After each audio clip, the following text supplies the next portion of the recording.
Hey guys, and welcome to the Kurima podcast, where we talk about business, finance, entrepreneurship, and real estate. I'm your host, Jason Kurima, and I have Justin Miller on the podcast. Hey guys. Justin, it's a pleasure to have you today. Well, thank you. Yeah.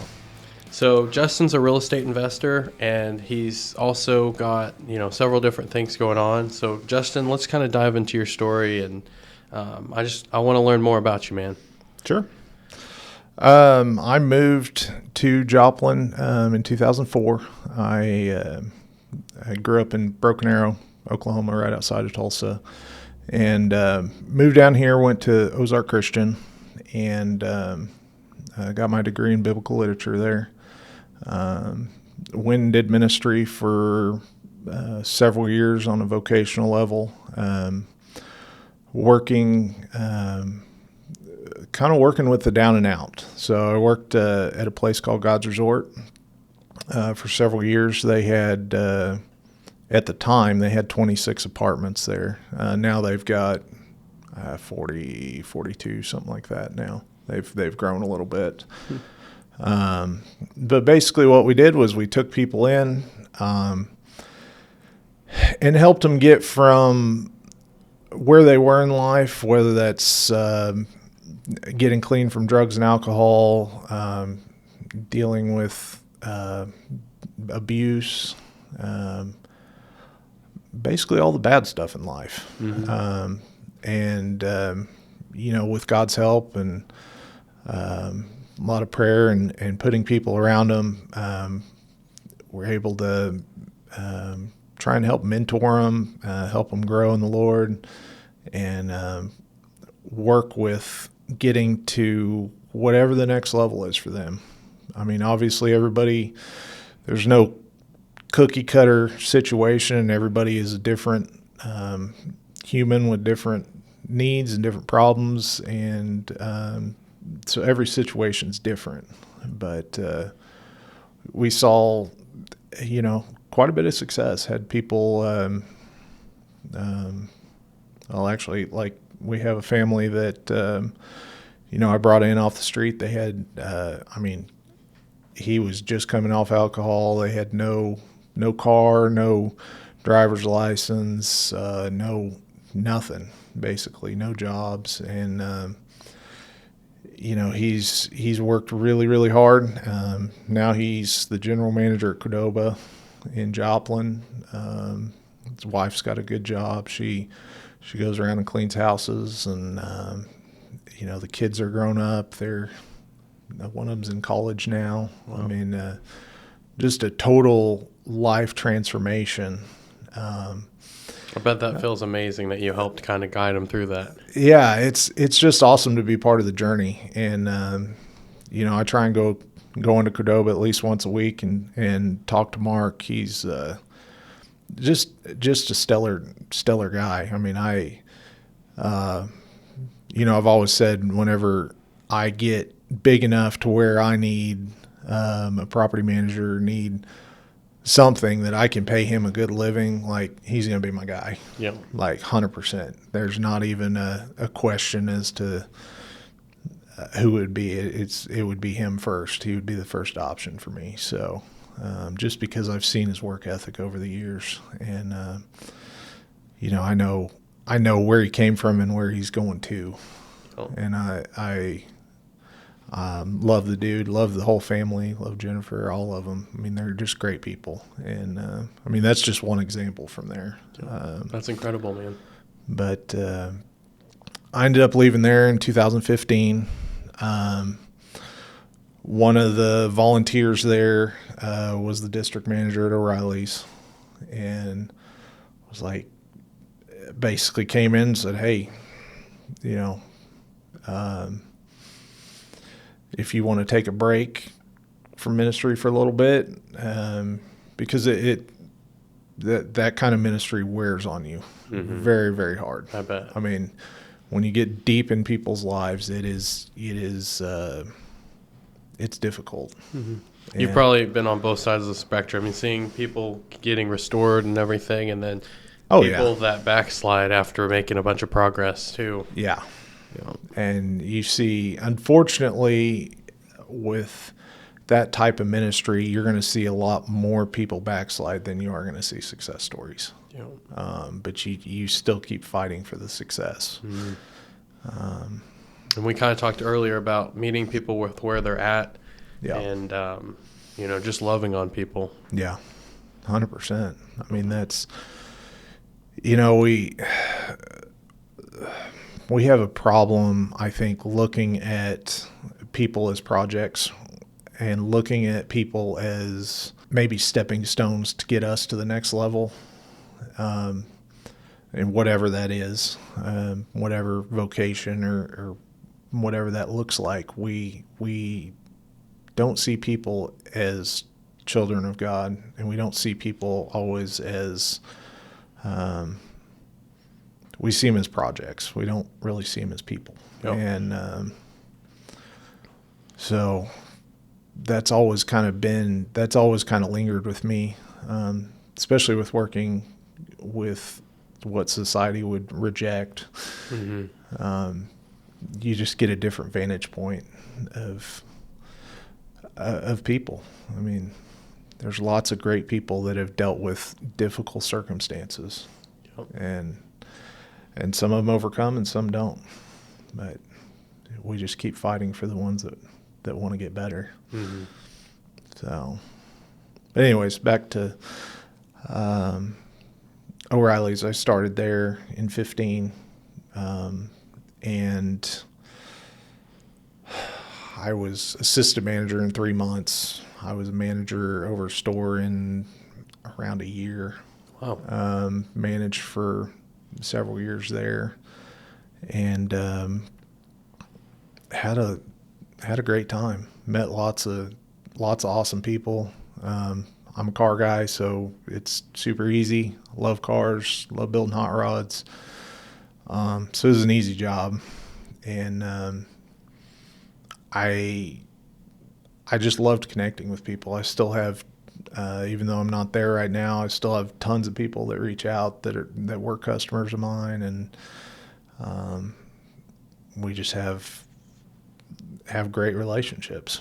And but during that time, Caleb started the Capitalist Cartel, and I actually joined it because I was into crypto. Oh, really? And still love it, but that was the reason I had no interest in real estate when I started it, and you guys just kind of infected me, I guess. So Jason Wyke and myself, we started doing a flip, and next thing you know, we got another flip, and then we got another flip, and then we bought 4 rentals together, and had another deal with 12 units and couldn't finance it. So we had brought Ryan Faribault in from Tulsa, and he helped as a third partner on it and got it financed for us. And all you guys are great guys, by the way. Well, thank you. So yeah, well, I own some with Jason. I own some with Ryan and Jason. And then this morning I just closed on a duplex. That's the first rental for myself. Yeah. Well, congratulations, man. So thank you. Yeah, I'm excited. I want to keep pushing. I want to leave a legacy for my family, and continue to do business with them. Those guys are great guys too. And just start building my own portfolio too. Yep. So, yeah, that's where we're at. Last April, I was lifting weights with my friend in Joplin, Scott Voorhees. He's been to the cartel. He spoke at the cartel a couple times. Great dude. But Yeah, that was April 21st. I hurt my back. I went home feeling some back pain, and thought I slipped a disc. We were doing deadlift, so that makes sense. Mm-hmm. That maybe I hurt my back, and I went to doctors, and my primary doctor just wanted to throw drugs at me, and nothing would fix it.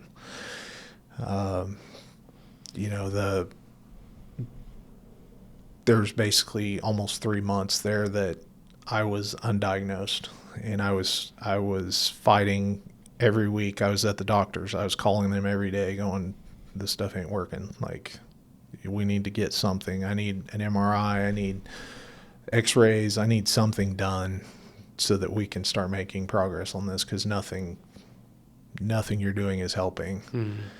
Mm-hmm. Finally ended up getting an MRI, and they found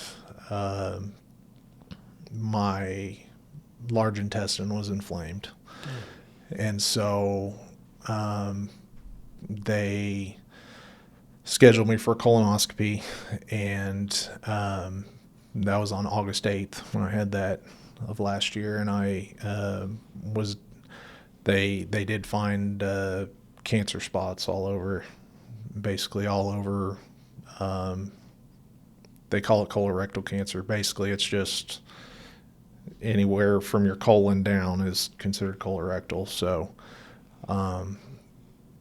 they found the spots there, and immediately I got on the phone and called MD Anderson, which is they're the leading hospital in the world on cancer, and they're out of Houston, and crazy enough was able to get in there in like 3 weeks. Wow, that's amazing. So it usually they're on like a 3-month wait list. Mm-hmm. So everybody all over the world flies in there. I mean, it's a wild place. But got in there. They did stage it. I had all the scans done, the CTs, the MRIs, everything done down there, and they found that I had spots on my liver. I had 7 spots on my liver, 2 spots on my lungs. And then I had 1 spot that left my colon area and was heading to my prostate. So obviously they were very concerned. I had it almost in 4 different spots, which is, I mean, once it metastasizes past the main tumor, they consider that stage 4. The doctor, basically, I remember him, obviously me and Heather, my wife, were sitting there crying and trying to figure things out. And he's like, well, I don't know, maybe surgery, maybe, we'll just kind of start chemo and kind of see where it goes, because he was afraid to operate.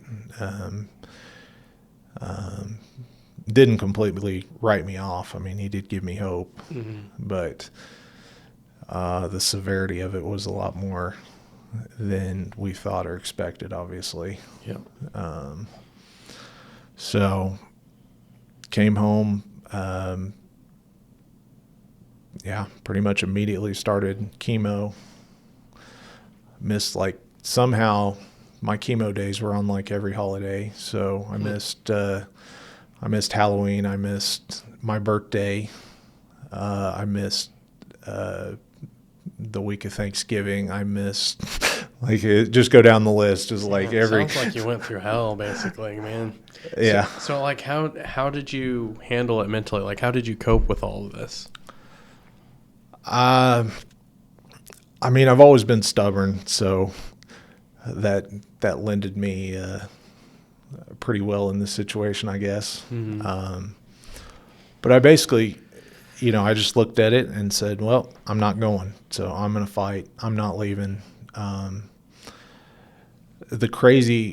There's a couple crazy things that I feel like God's hand was at work early in 2023. One is I randomly, accidentally signed up for critical illness insurance through O'Reilly's, which basically I was like, I didn't even know I signed up for it, but apparently I did. So if you're diagnosed with something major that puts you out of work, they write you a lump sum check. And I didn't even know I had it. So when I got diagnosed, obviously that was a huge blessing in disguise, because that gave me a lump sum to basically fill in the gaps on insurance and everything else. And then another thing is, I had a friend, he was an employee of mine. He got diagnosed with bladder cancer, probably 6 or 7 months before I got diagnosed. And so me and my wife would go, we had like a 2.5 mile loop every night. We go walk every night. And that's kind of our time to decompress with each other, talk, catch up on the day, everything, where there's not chaos and our daughter running around like crazy, and you know how it is.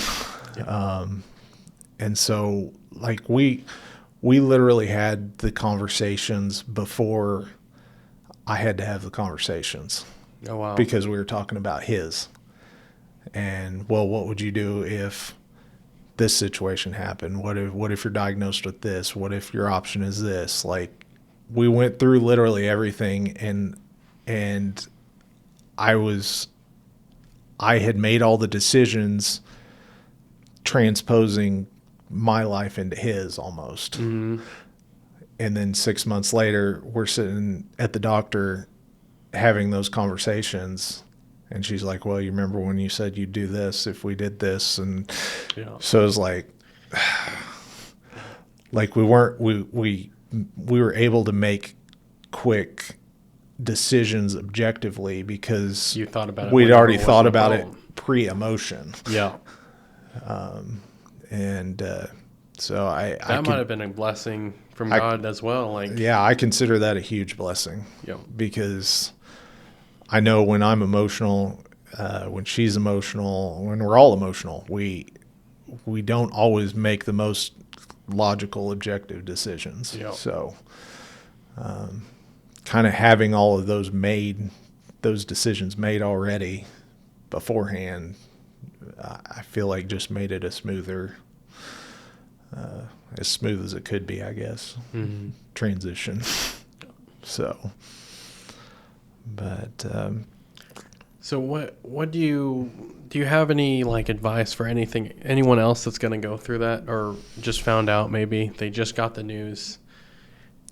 I mean, if you just get the news, the biggest thing I did was I went to a couple different friends of mine that were ex-pastors, and obviously we sat down, we discussed it with them, we prayed, and then I built a text group that had pretty much 12 of my closest friends in it, and said, hey, this is the situation.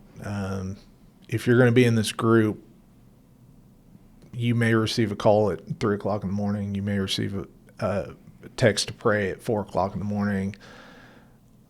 I need you to be, if you're going to be part of this, I need you to be all Here in. for me, yeah. And so I built a support group around me, which was the advice of one of the pastors that I had. He's like, you do not want to do this alone. Yep. So build yourself a group. I'll be part of your, he's part of the group. The other guy that I went to his house, he's part of the group. Like, so I have this group of people that no matter what time of day, I can give them any updates, mm-hmm. and they can pray for me, and they're reaching out to me. They're engaging with me, having lunch, whatever it is, just to check up on me. Mm-hmm. But having it at a different level than I think that's made a lot of difference in my life. And I'm extremely blessed to have that. I know a lot of people don't have that many close people that are willing to step into that. I never thought about that, but that group idea is really genius. Yeah. Well, Randy Garris is a shout out to him. He's a very, very smart guy. Yeah. So, I meet with him every Thursday. We go play pool. We go drink, grab a soda, grab a water, whatever, sit down and talk, just share life, and just do it on a weekly basis so that we can keep talking, keep praying for each other, and that's just one of those relationships that's blessed me. So much. So, did it give you a whole different perspective on life, like goals and things that you wanted to do? 100%, Yeah. 100%. Did you set like a bucket list of all the things you wanted to do, stuff like that? Not necessarily. It changed my perspective in my life. Basically, I was chasing, with O'Reilly's, I was chasing being the district manager and then the regional manager, just moving up the ladder, making more money, just pushing. And when I got diagnosed, it just flipped my life on its head, Yep. basically. And I learned real fast that chasing money and chasing promotions and titles, and it's all garbage. And you need enough to get by, and you need, I want to build something big. I'm not saying that, having money's evil or anything. I have goals with money and this and that, but the most important thing that I learned was that the people matter, the people around me matter. Yep. Not wasting time, but really investing in people is what matters. And spending time playing games with my daughter matters. That matters a lot more than me sitting there trying to figure out a spreadsheet or, something work related. And how old is your daughter? She's 11 now. 11. So, yeah, almost every night we're trying to at least do something intentional, whether it's, dinner dates or going to throwing the ball, in the driveway, or, it doesn't have to be anything big, but just investing time and trying to be intentional with her has changed a lot over the last year. Yeah. And same with my wife. Really spending intentional time with her and those around me. I've got tons of good friends, and the most important thing to me is having those relationships.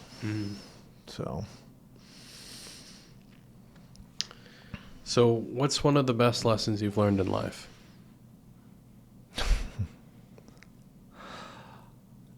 I would say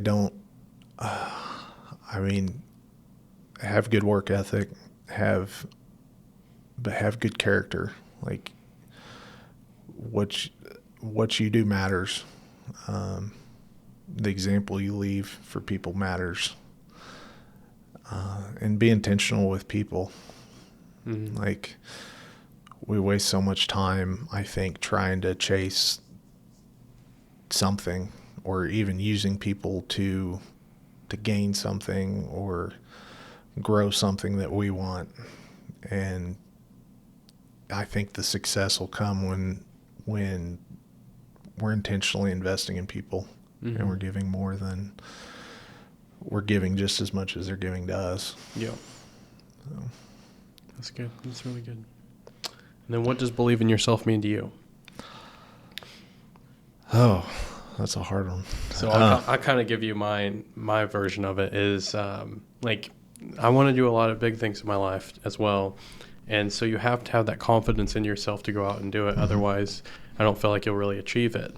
Yeah. Like, but also that's not to say like I believe in Jesus. Like I believe that God's my Lord and my Savior and everything. I'm not saying like, oh, I believe myself over God or anything like that. You know, it's just like you have to have the confidence in yourself. Oh yeah, 100%. And I mean, anybody that knows me or hangs around me, like I don't really waver. I'm pretty confident. Hopefully not to the point of arrogance, but you know, I truly believe that I can do and overcome anything. And like jumping into the cancer situation, it's been no different. Mm-hmm. Like, yeah, there's days, moments, especially when I'm down there getting scans, that there'll be moments of fear, moments of anxiety, the normal stuff that you would expect. But walking with your head held high, knowing that you're trying to be the baddest version of yourself, I guess. Yeah. Let's talk about 75 Hard. So, yeah, some people would say I'm an idiot, but I finished my last rounds of chemo. So I had radiation in January. I had surgery in February. I had chemo a month after that surgery. I had another surgery in April. I finished chemo in the end of May, and then I started 75 Hard 47 days ago. So Monday 47. And that's been just life transforming program for me. I was always kind of mad because I tried to start it in 2023 and then hurt myself, and it was kind of always looming in the background of you didn't accomplish something that you set out to do. Yeah. And so through the whole cancer thing, this journey that I've been on, that's kind of always loomed in the back of my head. You didn't finish. And so, I started feeling better. Started going to the gym a couple times a week, and then that turned into 3 times a week and 4 times a week. And now, 47 days ago, I just said, all right, we're going. Like, it's time. Yep. Let's complete this. Let's get this off the list. Let's start phase 1 right after, if we can. So for people that don't know, the 75 Hard is drinking a gallon a day, sticking to a diet, reading 10 pages a day, and 2 workouts a day. 2 workouts a day. 45-minute workouts. One's got to be outside, right? One's got to be outside. Yeah. So, that's been fun. And then you have to restart if you skip a day. If you skip a day, if you skip one part of anything. Yeah. I mean, if you forget to read for the day, you got to restart. Yeah. And so that's, and the whole idea is not to lose weight necessarily. I mean, you'll get in good shape. Yeah. But the point is to train yourself, give yourself confidence, and basically tell yourself what you say you're going to do, you're going to do. Mm-hmm. It makes you mentally tough and just all around, just strengthens you in a lot of different areas. Yeah, because most of our, I think our biggest problem, one of our biggest problems in our lives, is we don't actually follow through with what we say we're going to follow through with. Mm-hmm. And I've read a lot about it, and most people that talk about it, they go, why would an employee follow you if you're not going to do what you say you're going to do? Ooh, that's really Why good. why would anybody follow you? Why would your wife follow you if you're lying to her all the time? Why would your kid follow you? Why would your kid trust you? And so it's no different with yourself. Mm-hmm. Like if you wake up and say, yeah, I'm going to get in shape. I'm going to do this. I'm going to go to the gym. I'm going to diet. And then you don't, you're lying to yourself. Yep. And so eventually that erodes your confidence in yourself. And that's going to bleed off to eroding confidence with other people's belief in you. Mm-hmm. And so this is kind of basically a way to kickstart and fix that issue. Yeah. And it's been crazy. I had scans and blood work done in June. My glucose was 137, which is basically diabetic. I wish I could have got blood work like on day one of 75 hard, but my blood work last week, I was at 64, which is like on the low side of normal, Dang. what they consider normal. So, I mean, I dropped my glucose 73 points. That's crazy.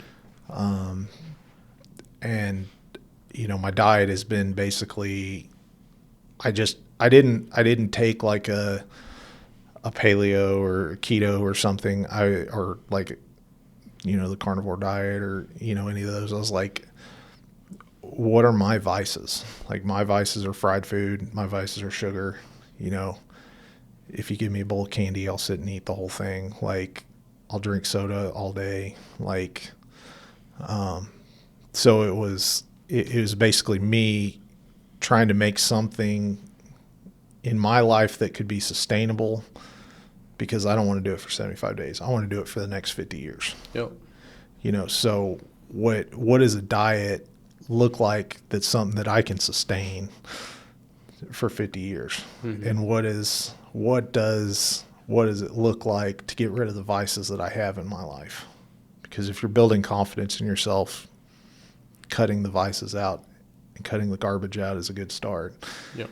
And so I didn't even think of that. Like that's a good one. Like I'm kind of the same way, like sugar, fried food, all the junk. yeah, it's like I haven't had sugar. I mean, outside of like natural sugars and fruit, and I'm not like cutting fruit out because it's got sugar in it, but like the candy, the fried foods, the stuff that is unhealthy, like cutting it out and really pushing yourself. And it's been life-changing, but it's been incredibly tough too. Yeah. Like and then you mentioned earlier that you have chemo coming up, right? I do. Probably going to be going back on that next week. So, but the difference in my mindset, and I don't know if it was 75 hard necessarily, or if it's just that this is the second time I'm going back on chemo, so I kind of know what to expect. But I didn't walk in fear. I was confident in what I was going to do. I know going into it, one, that God's going to take care of me, and that I don't have to fear that. But then two, like I guess I have a new confidence walking around kind of feeling like a badass. I'm not going to lie. No. Like, you're doing this thing, you got cancer, you're attacking life to the fullest. Mm-hmm. And You're playing offense. yeah, playing offense. I was talking to Trevor Clune, which he's actually been on your podcast as well, talking to him a couple days ago. And I said, you know what I've learned? I've learned that in my life, I was sitting in the passenger seat for most of it. And I feel like 75 hard has let me get out of the car and kick the driver out and get in the driver's seat of my life. Yep. He's like, dude, that's an awesome analogy. Like, but that's kind of what I feel like nothing's going to stop me. Mm-hmm. And it's going to require readjustment. I'm going to have to figure out how to get all my workouts in and all that, while having no energy, but we'll make it work. We're going to get through it, and we're going to overcome and be on the other side of it. Mm-hmm. So you mentioned you had inspired 7 other people already to do it because you're doing it, going through cancer, going through all this stuff, and you committed. So that's amazing, man. So, yeah, I got a dude, friend of mine that moved to Utah, and he saw some of my posts about it on Facebook and called me on it. And I'm like, dude, you got to just jump in. Like, day one's today. Like, we got to go. So jump in, start doing it. He's lost weight. He's feeling better. He's doing better. Got several people in Joplin that are doing it alongside of me. And we're just killing it. I mean, we're becoming the best versions of ourselves, and it brings a new level of confidence to us and everybody that's doing it. Yep. And so it's incredible. It's awesome, man. So what is a few of your goals that you're currently trying to work on? I mean, obviously, getting cancer-free is a big one. That's probably the number one goal. Yeah. Finishing 75 hard strong and getting, if I am off chemo enough, going in straight into phase 1 on that, I want to try and complete the Live Hard, the full year deal. Mm-hmm. I do want to end up on the 75 Hard Versus podcast. Mm-hmm. I mean, that would be cool. That's kind of the ultimate goal. And I want to do that because, like, I know I have a story to share, and I know, a big platform. I mean, that's a huge platform. Mm-hmm. And I know I could inspire and help a lot of people. And so that's kind of my goal on that. Mm-hmm. You've definitely already inspired me. I appreciate it. Yeah. From as far as real estate, obviously finishing our flip, keeping an eye out for more opportunities, and taking action with them, trying to take immediate action, mm-hmm. With those. Because ultimately I want to be able to have more time to share with my family. Yeah. And that's what real estate has the opportunity to offer if you do it right. So pushing that, but mostly obviously the cancer-free, and then spending a lot of time being intentional with my family and friends. Yeah.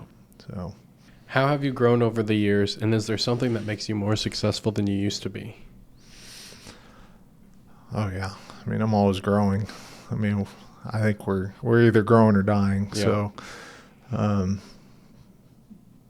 there's you can't live stagnant. You're either going up or down. And so, I've grown a lot,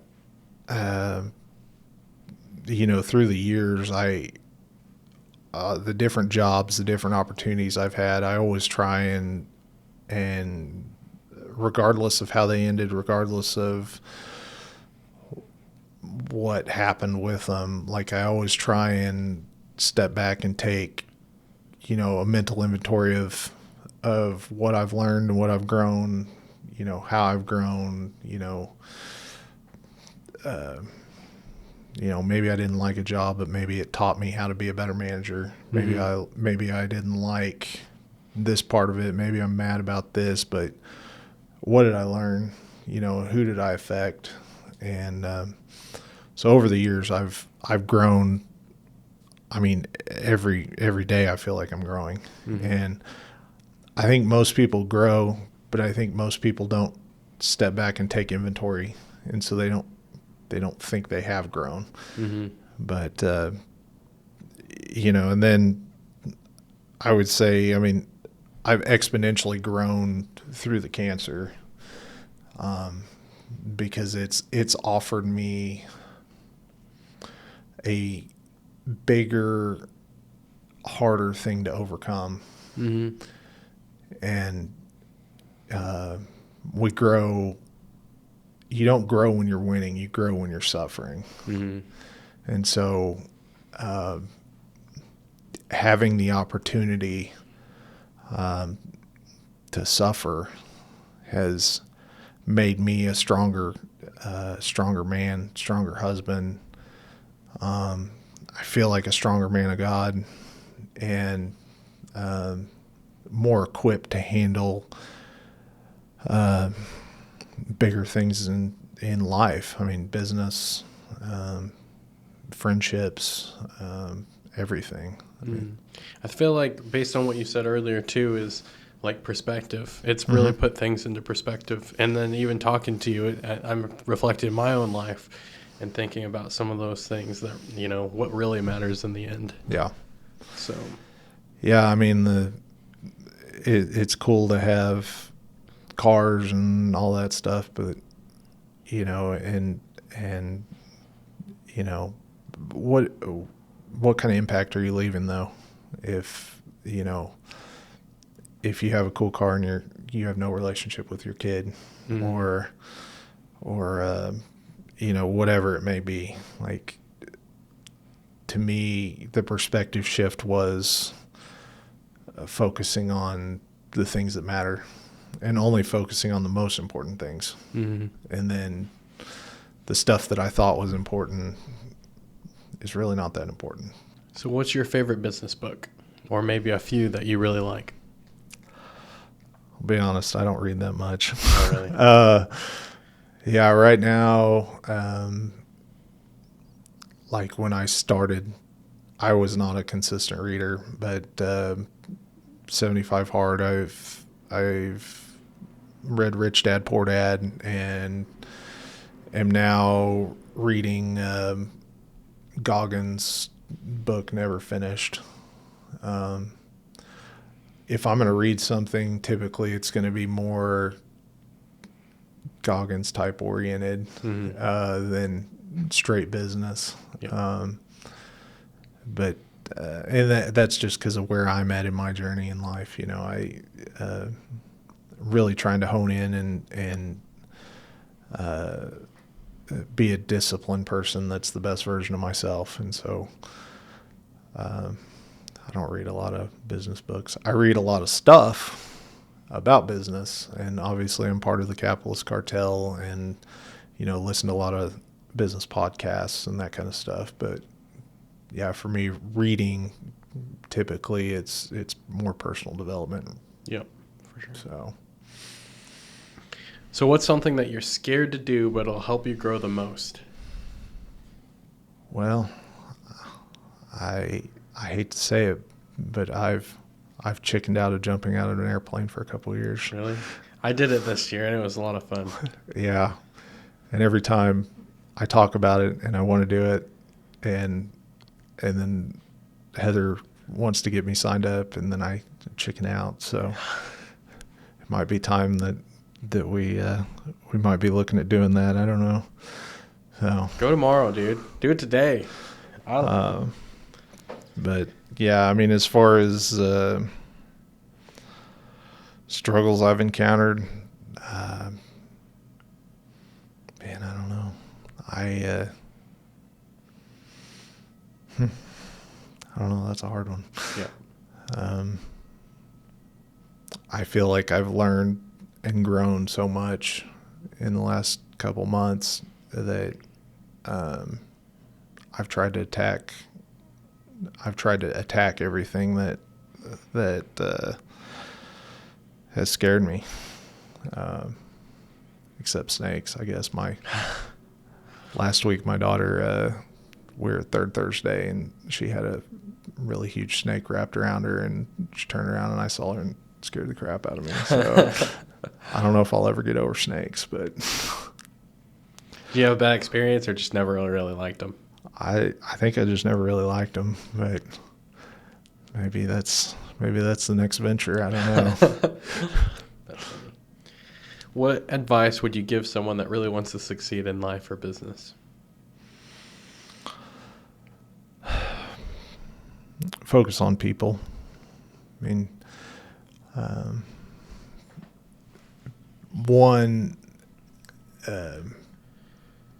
people focus on, typically when it comes to business, people are focused on the wrong thing. Mm-hmm.